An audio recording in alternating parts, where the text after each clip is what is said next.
Salam Sejahtera and welcome to another edition of Perception, where we discuss current issues that are daily topics of concerned discussion among multicultural Malaysians of all walks of life. Ladies and gentlemen, our topic of discussion today is the Scorpene Commission's scandal. And to discuss this subject, we have with us Ms. Cynthia Gabriels, the Executive Director of Swaram. Ms. Cynthia, on behalf of TV Pass, I thank you for being with us on this edition of Perception. Ms. Cynthia, before we discuss the Scorpene Commission scandal, could you tell us who is Swaram, what is its vision, and what are its objectives? Thank you very much for having me on the show. I am one of the board of directors of Swaram, not the executive director. Swaram has actually been in existence for the last 20 years, and it was born out of the struggle of trying to get ISA detainees released during Operasi Lalang back in 1987. And Operasi Lalang was actually a swoop or a crackdown of political, civil society, and academic personalities who were very bold in actually making statements with regard to democracy and human rights. So as a result of the coming together of family members and individuals in 1987, Swaram was born as a human rights organization fighting mainly the cause of detention without trial laws, because detention without trial is one of the major aspects of disrespect of the rule of law. And since then, Swaram has actually grown into one of the most well-known and leading human rights organizations in Malaysia. In the last 20 years, there were many other issues that were taken up, and issues of good governance, of justice, of corruption, and many human rights issues were actually pressed, were actually advocated at different levels of government, different levels of society, to ensure that there was awareness on the rights of Malaysian people in fighting for their rights, in pressing for greater democracy and the opening up of spaces in Malaysia. Ms. Cynthia, in layman's terms, what is the crux of the Swaram case before the courts in France? The crux of the matter and the way in which we decided to approach the matter was a case of corruption. Very simply put, this is a high-level case of corruption, of mismanagement of money, of mismanagement of taxpayers' money, your money, my money, and the Malaysian public's money, in wheeling and dealing in procurement.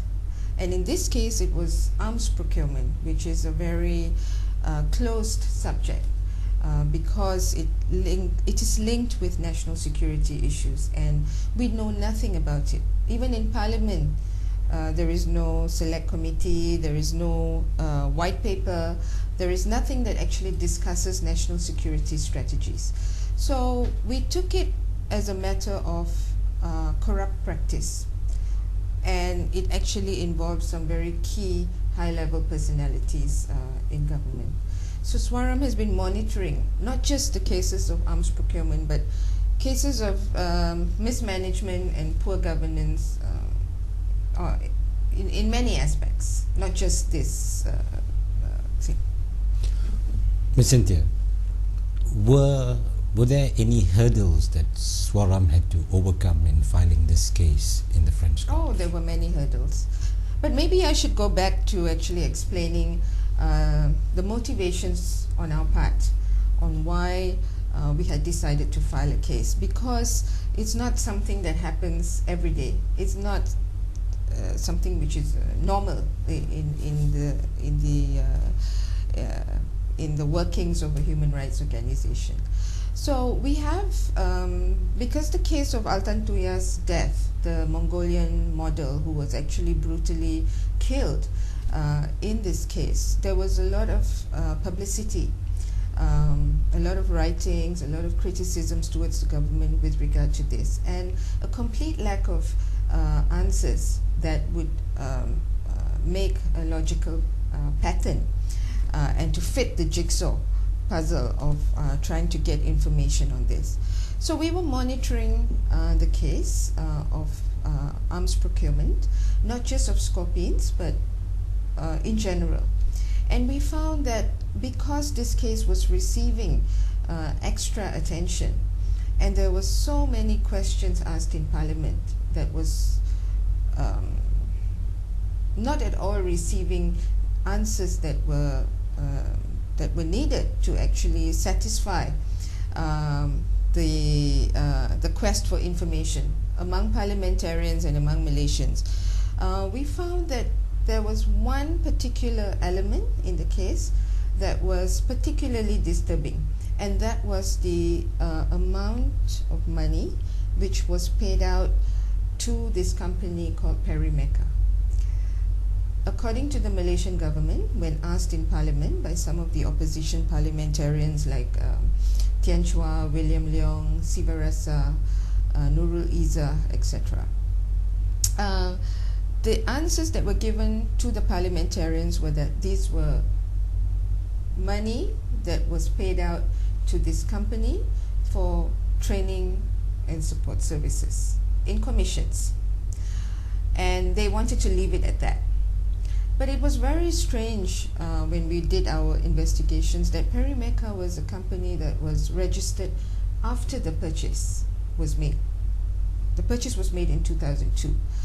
And Perimeca was a sister company or linked to a mother company called Ombak Laut.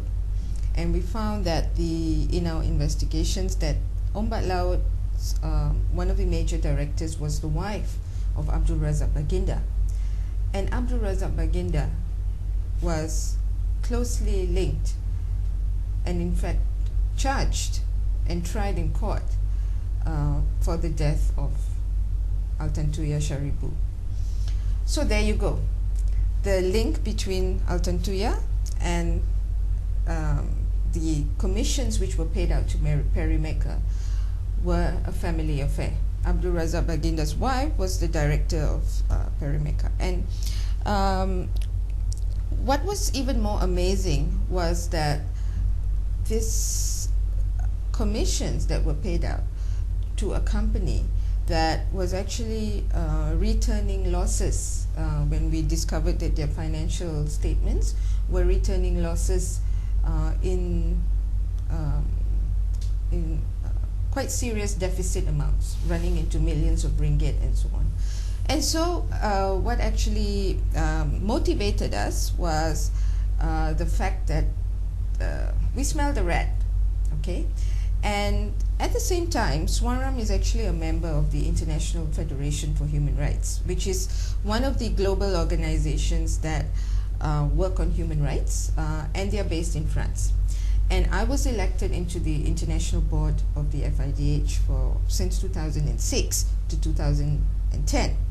And in the course of building our networks, etc., we had cross paths with the lawyer that had agreed to represent Swaram in this case. And we talked about the case to FIDH, we talked about the case to the lawyer, and much to our surprise, I have to say that we were actually very surprised that he had decided to take it on. And he says that, look, I think there's something here that the judicial institutions in France would be able to look at and take on. And so we said, okay, it was a very far-fetched experiment, but we decided to do it anyway. And one of the motivations was also because the trial of Abdul Razak Baginda really led to nowhere. It led to two individuals which were aides to the Prime Minister's wife, and the Prime Minister were charged for murder, but the motives were never established. And the key personalities in our government were never called to court to testify. And right now, Abdul Razak Baginda sits somewhere in the United Kingdom living a free life. He was acquitted. And we found no answers in our judicial system. So we were left with no choice but to seek answers in another country. And that is unusual. But we decided that there's no recourse here, there's no redress here that we could get with regard to this. In fact, there were massive cover-ups, and the cover-ups were multiple. And we knew that persons in high places in government, including the defense minister in 2002, Najib Razak, who is currently our prime minister, were also not brought to court to be tried. Neither was his wife. And the other motivation for taking this case to the French courts was that even basic documents like the contract between the shipbuilding company in France, which was primarily responsible for selling the Scorpenes to Malaysia, the contracts were under the Official Secrets Act. And so we could get nothing. Journalists who were investigating this case could not access any documents. And so France has a Freedom of Information Act. And so when the case was filed in France, one of the things that immediately was done was declassifying of the documents in France. Not all documents were declassified, but some were. And among them was the contract between DCNS and the Malaysian government. And just by looking at the contract, we found some irregularities that required even more answers. And so as a result of this, the complaint that was filed actually got the public prosecutors to raid the DCNS office and snatch away some information which were extremely crucial to the investigations. And just one last word before you ask me further questions is that the French lawyers decided to help us with the case because the case in Malaysia was not isolated. The case in Malaysia was also linked to ongoing probes in Pakistan and ongoing probes in Taiwan. And the case in Pakistan was particularly alarming because we found that there were 12 French engineers who were bombed as a result of trying to effect and ensure that the submarines arrived in Pakistan and so on. So there is a lot that needs to be uncovered as a result from this. So we are very grateful that the lawyers had actually encouraged the filing of the case, and much of it was pro bono at the public prosecution level. Of course, we had to pay some minimal filing fees and so on.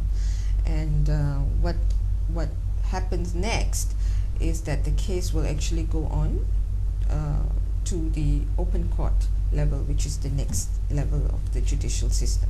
Ms. Cynthia, when is this case scheduled to commence in open court? Has a date been given? Okay, it's not a straightforward answer. The lawyers have told us that it could be as early as September this year, but the case is also tied with some French political dynamics because the French elections is scheduled for 2012. And this case is somehow connected with giving extra powers to the investigative judge who will preside over the case, as opposed to leaving the case at the public prosecution level. So there are some parties who are more on the left, who are advocating for greater judicial powers, and some who are saying that at the public prosecution level, which is the initial investigation level, they would do a good job and there's no need to actually move it to the courts, and that they would be able to investigate. So there's a bit of a tug of war at the moment, but the lawyers are pretty confident that they would be able to move it, and it could be as early as September, or we hope in the coming weeks and months. Ms. Cynthia, do you envisage this case to be a long drawn-out affair or otherwise? Completely. We have been told by our lawyers right from the start, right from this. We filed the case in April 2010, and now it's August 2011. So it's a year and a quarter. And a year and a quarter just for the public prosecution to wrap up its investigations. And we were told that it's going to be a long drawn affair, but it would be important to still pursue it. Swaram feels it's still very important to pursue it because we will uncover and unravel a certain degree of information and truth, something we will never be able to find in Malaysia. And so it's a worthwhile process, even though it's a long process. And because it's a long drawn process, we will also want that the legal fees would be something that would balloon into very big amounts in the future. And we're talking about euro here. We're not talking about ringgit. So everything is times 4. And so that's why we decided to open up the campaign and the development of the case so far to the Malaysian people, because it cannot be a Swaram effort anymore, just a Swaram effort. It has to include the Malaysian public. Ms. Cynthia, Swaram's lawyer, Mr. William Borden, was detained and deported to France on arrival at KLIA. What was his alleged offence? You should ask the Home Minister actually. But we had invited Mr. William Borden to come to Malaysia because for 2 reasons. One is to brief us as clients on the ongoing investigations. It's far, no? France is far. It's a 13-hour flight and so on. So he had agreed to come to Malaysia. And we also told him that because of the fact that we have reached a pivotal point, we have reached a moment where we need to actually tell the Malaysian public that there was sufficient evidence found by the public prosecutors to take the case to the next level. And it was very important to move the case to the open courts because the judges in France are independent, unlike here. And the judges in France cannot be influenced by any party, whereas the public prosecutors could be influenced. And we wanted to be sure that no party, whether from the French side or the Malaysian side, would actually find ways to influence the findings, either to close off the case or to delay the case. And you know, we're talking about very high-level personalities here. And as a result of that, the lawyers had actually filed an ex parte application to immediately appoint an investigative judge. And the judge will be appointed as early as September to preside over the case and so on. So Mr. William Borden came to Malaysia to brief us, give us the latest information, and also to address Malaysians in general through some fundraising events that we had organized. So we had organized fundraising events in Penang, in Kuala Lumpur, and in Ipoh to talk to as many Malaysians as possible. And the response was just overwhelming. We weren't actually sure how the public response was going to be. But Malaysians actually have reached a point that it's a tipping point because they have been denied information on all fronts, and moderate voices are being stifled, as we can see in the case of Bersih, as in the case of fighting for free and fair elections. A legitimate cause like that is vilified, is demonized, and I think Malaysians are looking for change, looking for that information that has been denied to them for the longest time. And so the support for Scorpene was tremendous, and the fact that William Borden was here to speak to them directly was enough attraction to actually bring hundreds of Malaysians to Penang, hundreds of Malaysians to Kuala Lumpur and Ipoh. And William Borden arrived in Kuala Lumpur and went straight to Penang because the first fundraiser was in Penang. And he spoke in Penang. Okay, he didn't divulge any new information. He only spoke about what was already out there, what was already in place. And he did say, however, that all beneficiaries of the corruption that would be uncovered in these investigations would be made known. I think that's about the only thing that he said which could be slightly controversial. Everything else he said was what was already reported in Malaysia Kini, in Malaysia Today, Free Malaysia Today, and many of the French websites. Okay, so when I accompanied him and his wife on the domestic flight back from Penang to Kuala Lumpur, and that's when he was detained. So when the flight touched down in KLIA, before we could even disembark, 3 immigration officers came into the plane and surrounded him and told him, "Follow me." So I already knew what was "follow me" meant. And we had a slight warning in the Penang airport, because just as we were about to board the plane, immigration officers came to check his passport, which was very unusual because it's a domestic flight. Your passports get checked at the earlier levels, you know, the immigration at the earlier stage. But they came at the boarding gate and they checked, and we were like, okay, this is already an indication. So he was stopped in Kuala Lumpur, and no reasons were given to him. He had no clue. We arrived at 11:40 in the morning, and up to his departure at 11:30 at night, he was held without a right to be heard. He was held without any concrete information given to him about why he was being detained. He was asked a few questions. He was separated from his wife and me. His wife was not detained. So he was asked questions about why did he speak and what were the contents of his speech in Penang. And then they brought him to the immigration department in another building in KLIA, and the French embassy officials immediately rushed to his assistance to facilitate the deportation, and off he went. And the only thing that we got the next day from the immigration officials was that he had violated his visa and spoke in Malaysia. But first of all, European Union countries do not need a visa to come to Malaysia. And second of all, when you fill in that little form, the immigration form, he had ticked professional purposes.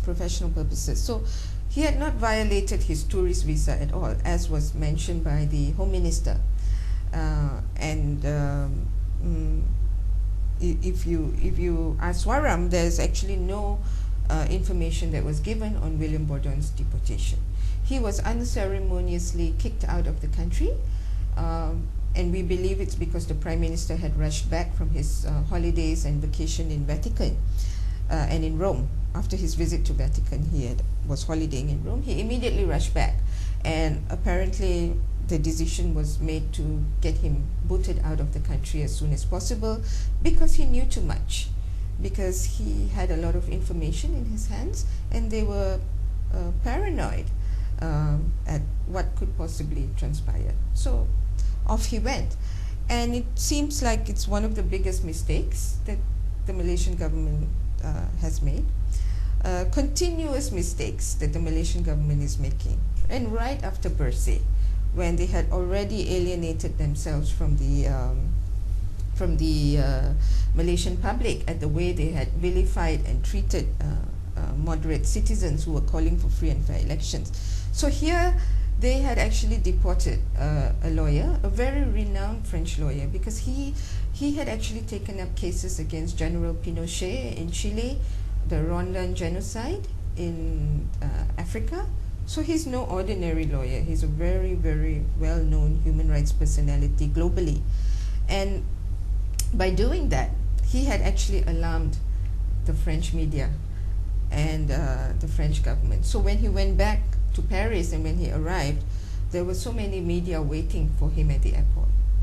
And suddenly the Malaysian case, which was not very popular in France, because compared with the Pakistan case, in which there were 12 submarines that were purchased, etc., and Malaysia just 2, suddenly the Malaysian case became so important in the French media. And even media organizations like Le Monde, very, very well-known, popular newspaper in France, had actually covered the deportation.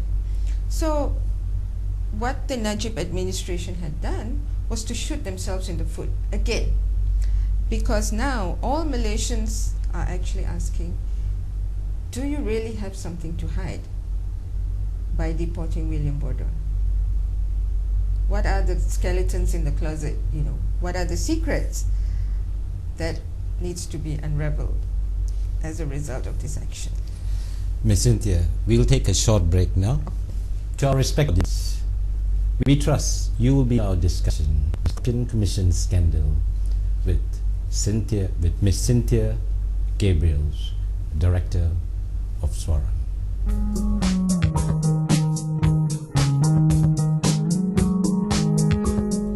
Welcome back to Perception, ladies and gentlemen. Our guest today is Ms. Cynthia Gabriels, Director of SWARA, and our topic of discussion is the Scorpene Commission's scandal.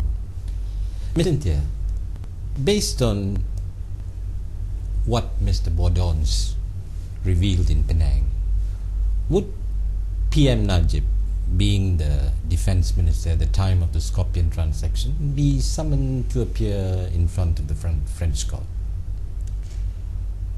Mr. Borden had actually to the press in Penang, and he had said clearly that the court and the investigative judge has the mandate to subpoena witnesses as they see important. And our current defense minister, Zahid Hamidi, has already volunteered himself to testify at the French courts. And we applaud that. In fact, we urge for greater openness and transparency into this whole case. And nevertheless, because the purchases were made in 2002, when the defense minister was Najib Razak, it would make logical sense for him to testify as well. But the decision of who actually gets called on both sides, on the French side and the Malaysian sides, will rest with the investigative judge. So there is a very strong prospect that it could happen. Ms. Cynthia, although the defense minister, Dr. Ahmad Zahid Hamidi, has agreed to cooperate, knowing the flip-flops of the UMNO BN government, what happens if the Malaysian government choose to disregard the summons? There is every possibility that they could ignore and disregard the subpoena. Because of sovereignty issues, there is no obligation to actually appear. But the publicity and the news that would generate as a result of disregarding that request and that order from the French courts to appear before them would already be enough embarrassment and be enough reason for Malaysians to actually conclude that there were many irregularities that the Malaysian government refuses to answer. And so it is a victory of sorts, even though they refuse to show up. But we do not really want to speculate at this point. What we urge for the Malaysian government, in the same light as the current defense ministers agreeing to go, we urge for all parties, if they are subpoenaed as witnesses, to go, because Malaysia belongs to a bigger international system. It is a member of the UN Human Rights Council, and it has pledged to respect international laws in many of its commitments. And so the OECD convention is something which is quite central to this complaint. Because although Malaysia is not a signatory of the OECD convention, what is central to the complaint is that France has signed the OECD convention in 2002, which disallows commissions and kickbacks to be paid to French politicians in any of the purchases that are made and transactions made between the French government and other countries. And so as a result of that, the French personalities are being investigated. But the OECD convention is an international convention, and it is an anti-corruption convention.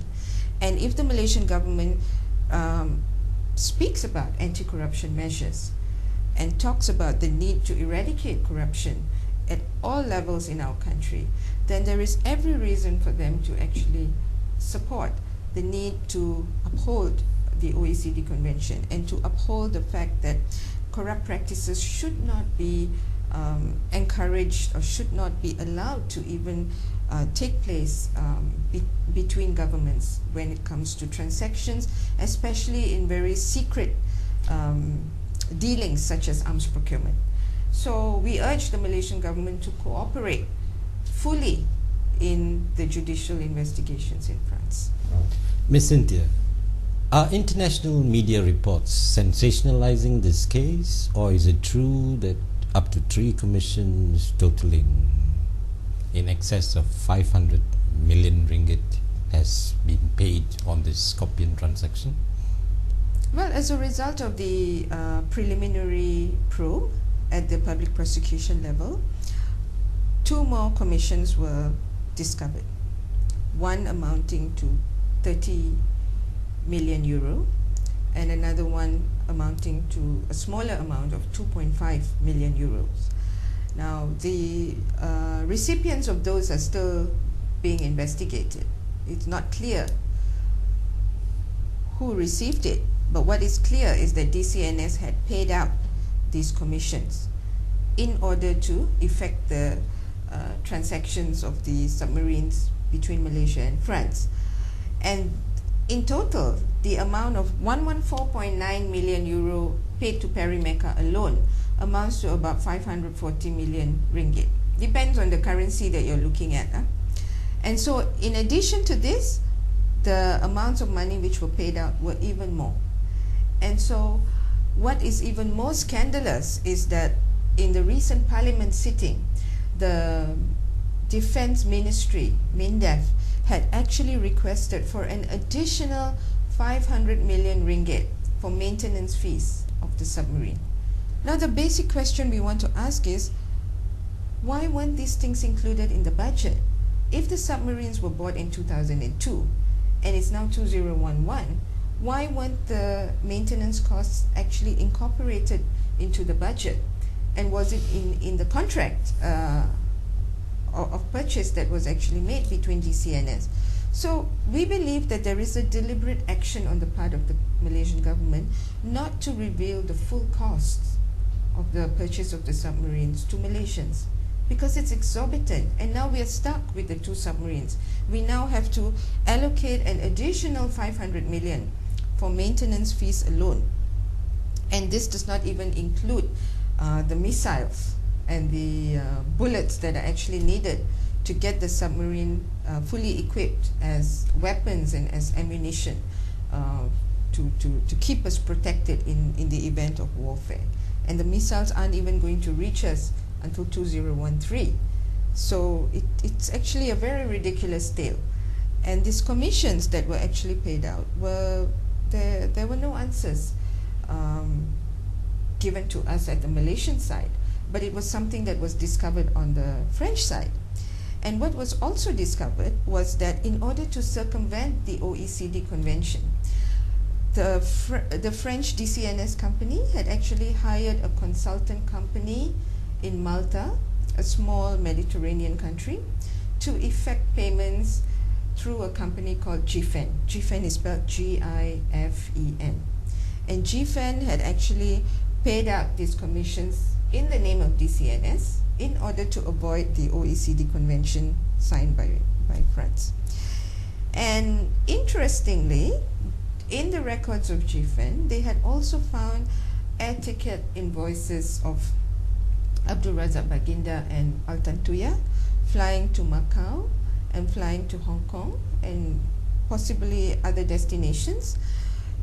And there are several unnamed persons who had accompanied them on the trip. And these unnamed persons are still being verified as in who they could actually be, as people who had gone together on the trip. And so these revelations have actually showed us that there's so much more information kept away. And this is probably the tip of the iceberg, probably the very basic of information uncover in a major scandal of corruption. Ms. Cynthia, would the court proceedings eventually unravel who that third mystery individual that was on the flight to Macau and Hong Kong?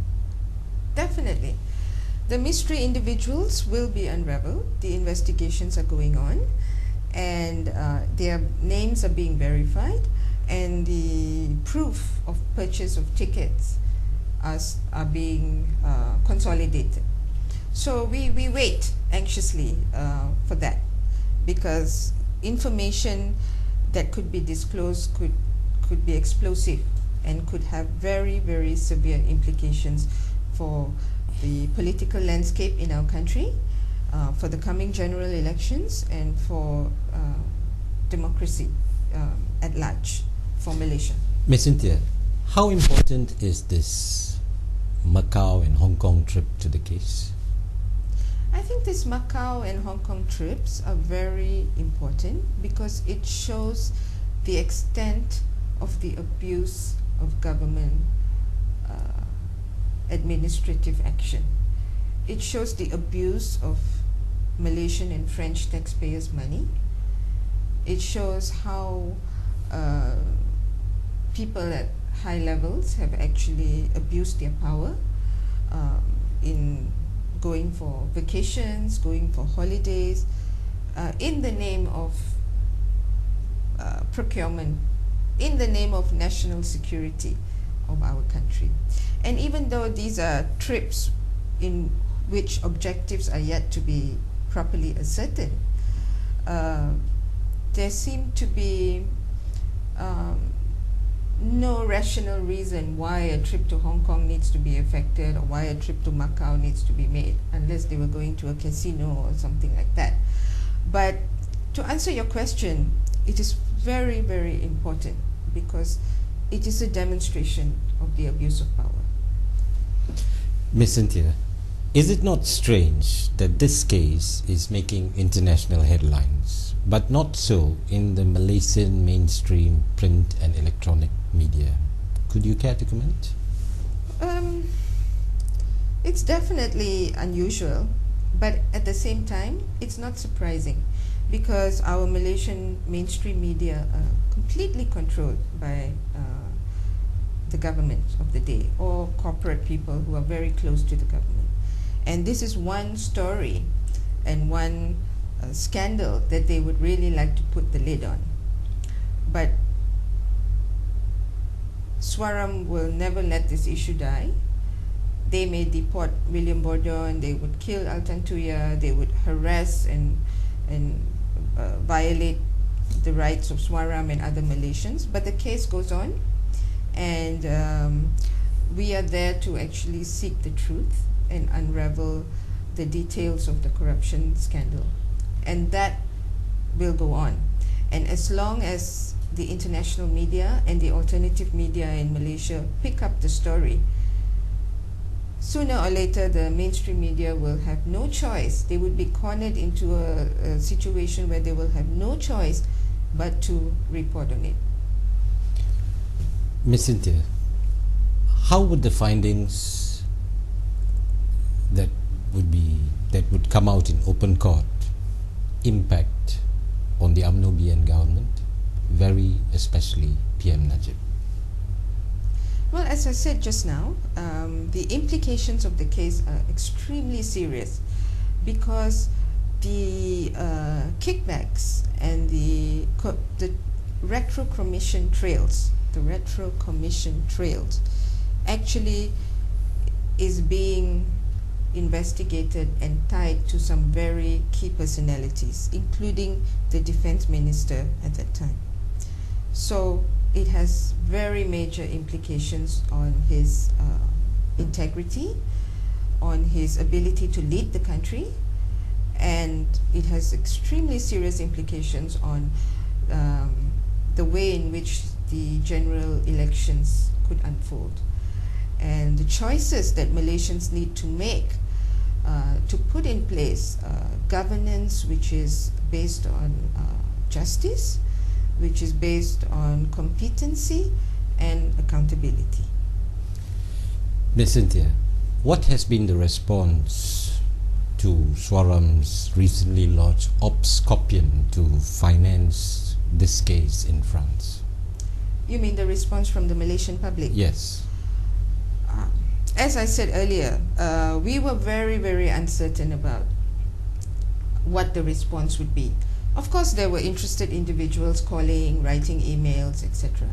But to actually support financially and contribute pledges and donations toward the legal fees and the legal fund was another matter. And we were extremely humbled and absolutely grateful and deeply appreciative to Malaysians from all races, from all religions, and from all quarters who had actually come forward to pledge support. And we're not just talking about wealthy individuals and companies who want to see the end of corruption in Malaysia. We also had very touching cases of people who took a bus all the way from Singapore, Malaysians living in Singapore, who took a bus all the way from Singapore to buy a few dinner tickets and go back the same day and pay 500, 600 ringgit, etc. as part of their contributions towards the legal fund. So even if people gave 5 ringgit or 20 ringgit, it was the gesture. And there were so many people who came forward to do that. And so that's why I said this really belongs to Malaysians, because whether it was a small amount of contributions or something which was very large, like contributions from the Penang and Selangor state governments and so on, all levels of Malaysians seem to tell and seem to make a statement that they want a corrupt-free society, and they want the individuals who are involved in the crime of corruption to be brought to justice. Ms. Cynthia, on behalf of TV Pass, I thank you for being with us on this edition of Perception. To our respected audience, wherever you may be, I wish all our Muslim viewers Salam Ramadan. To the rest of Malaysians, I wish you a pleasant weekend and a productive week ahead.